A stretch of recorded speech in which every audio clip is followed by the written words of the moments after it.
Hi there, my wonderful subscribers. I'd first like to start off by saying thank you so much for everyone who participated in the YouTube poll. I'll be going over all of the subjects that anyone voted on. The most popular one was high value versus low value behavior, and also dealing with loneliness. And loneliness is important too, because a lot of times that can trigger us to exercise really low value behavior. So we're gonna address everything.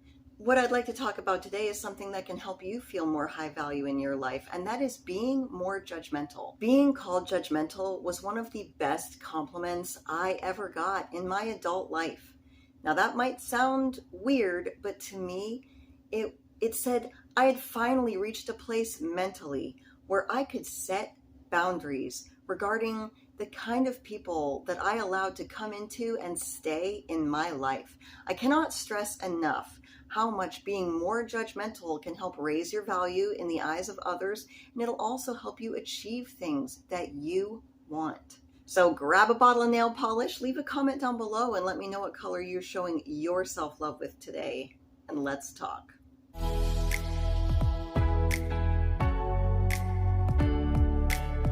I'm going to kick this off by saying back in the olden days, apparently at one time there was a group of doctors that had a theory. Speaking of theories, I'm sorry.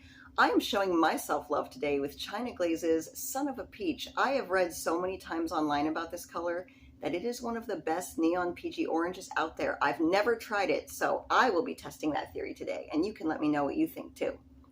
But at one time there was a group of doctors who believed that if you took a sick person and put them around a group of healthy people, the sick person would become healthy.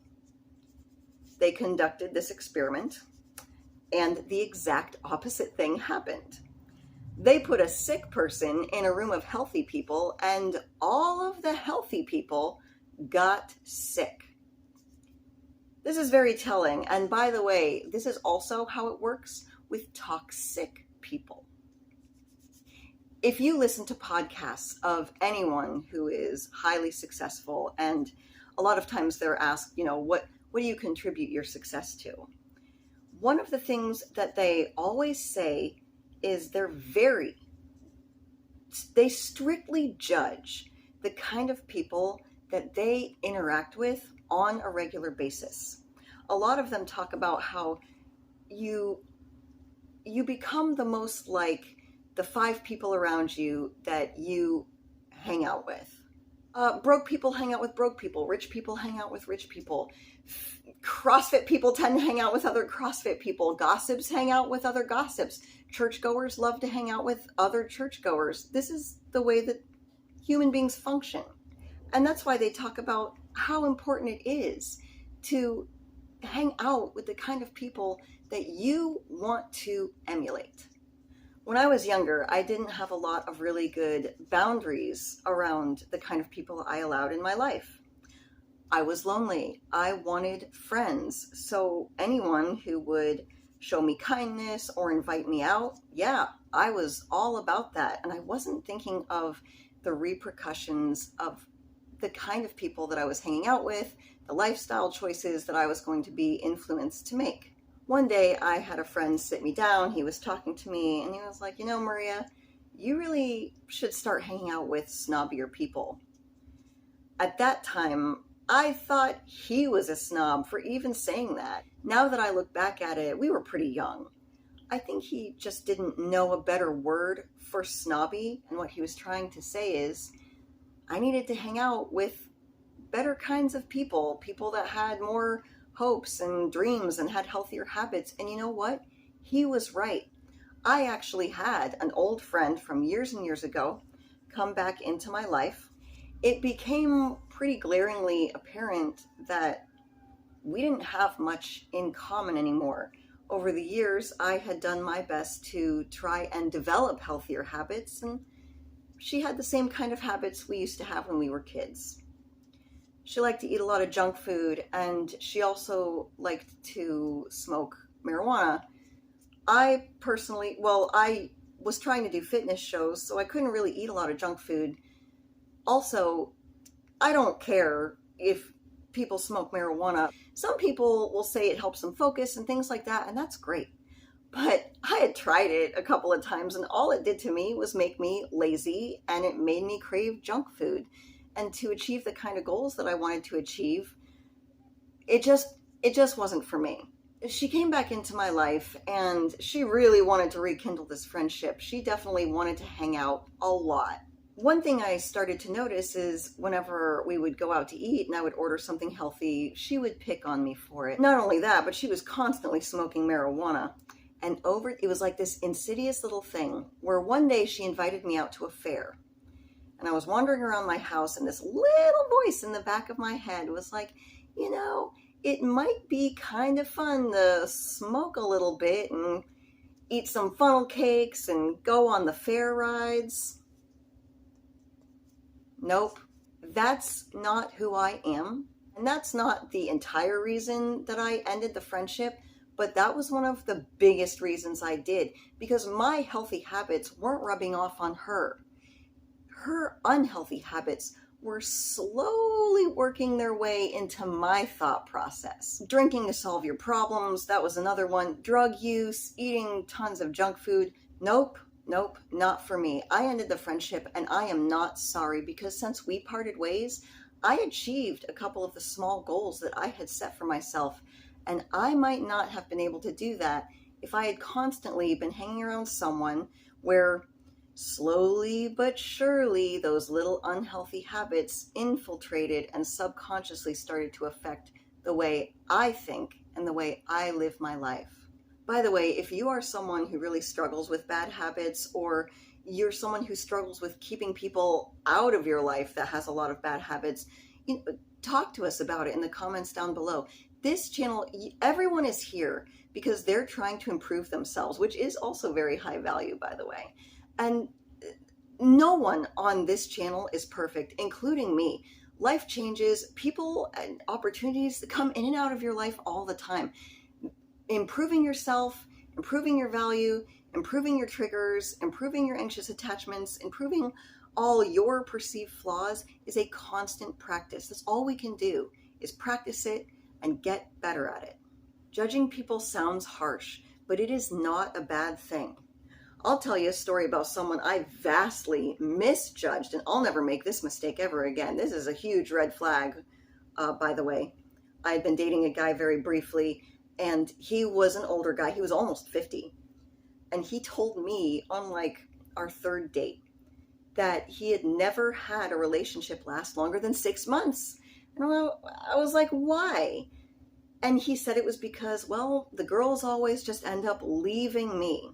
So not only was this guy pushing 50 and could not get anyone to remain in a long-term relationship with him, he was taking no accountability for himself. I mean, he was obviously still out there trying to date, but he was taking no hard looks at himself. Maybe those girls did leave him, but did he ever stop to ask himself why? If one girl left him, that's one thing.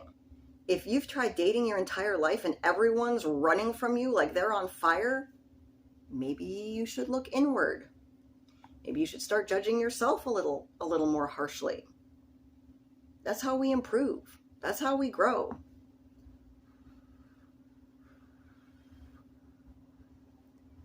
He didn't take any accountability for it. It was always the other person's fault. Ladies and gentlemen, if you ever go on a couple of dates with somebody and they tell you this, take heed. Listen. I wish. But like I said, this is learning. It was a lesson that I learned, and thankfully, that only took one try. I'll never try to push a relationship with somebody who tells me that ever again. I'm not going to sit there and think, oh, I can fix them. I'll finally be that one. Holy cow, let's do a whole nother video on that. Moving right along. I'll tell you about a time where I actually did judge a guy and decide not to date him. We had been seeing each other, not for very long. He worked at a fast food place delivery. And he would kind of brag about how he didn't care what anybody thought of him. And one night he sent me a picture, like he went to work that evening and braided his beard into funny devil horns. And he's like, see, I don't give a F. I don't care. I don't care what people think of me. And I made a judgment. I judged that if I had stayed with that guy in a long-term relationship, I would be carrying the brunt of the responsibility. I judged that maybe he would have a hard time moving up in a career or getting things that he wanted, or when we went to get like a loan for a house or something, that he would be taken seriously. I had to make that judgment. I had to make that call. If you want a long-term relationship with someone, you definitely got to get really good at judging big red flags that's going to hold you back. Yeah, I ended the relationship because I made a judgment. Maybe it was judgmental, but I'm not sorry. And at some point, you have to accept that people are going to judge you. I'm not talking about being a nice guy or a tool at work, because a lot of times those have very negative stigmas to them also. But yeah, you have to accept that people are going to judge you. And if you want things in life, sometimes you got to give into it a little bit.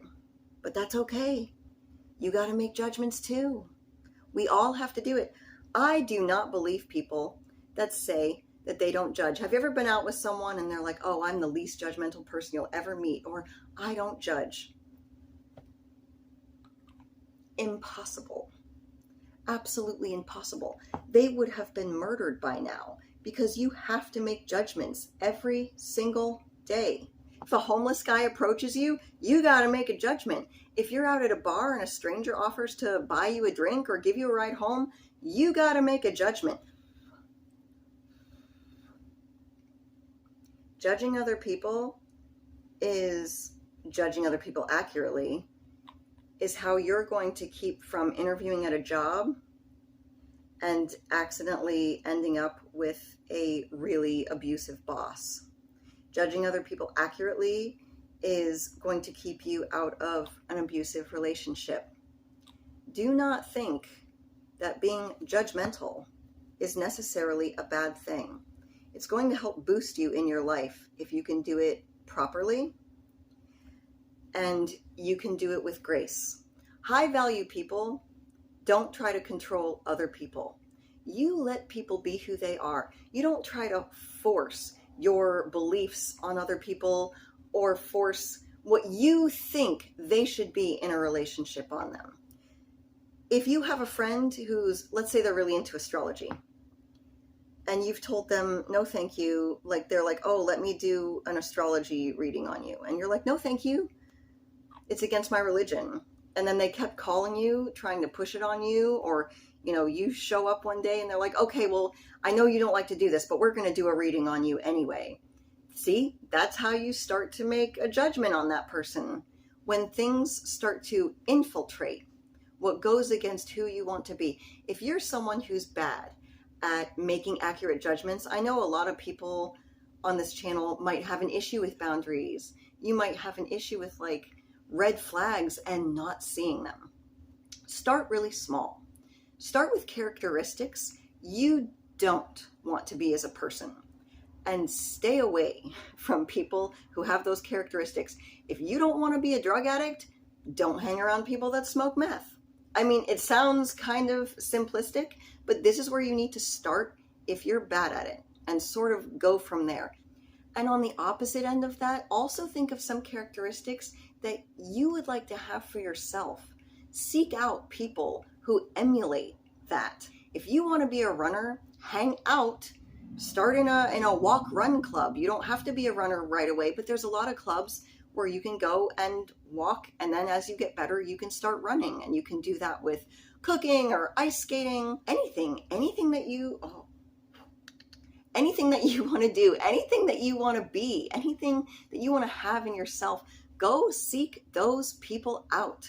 Reverse engineer it. Saturate yourself with it. Surround yourself with it. is beautiful. I'm actually incredibly happy with the color. I was looking for something to maybe match the butterfly. Maybe I got, oh, okay, well, I got that wrong in the first place, but it's a little darker than the orange on the butterfly, but it's just beautiful. It was totally worth it. I'm not even mad at it. I would paint him again. And I will paint them again, and I hope when I do, you guys join me. My name is Maria Adriana. You did not have to live my life, but I certainly hope you can learn something from it. As always, thank you for visiting The Other Half.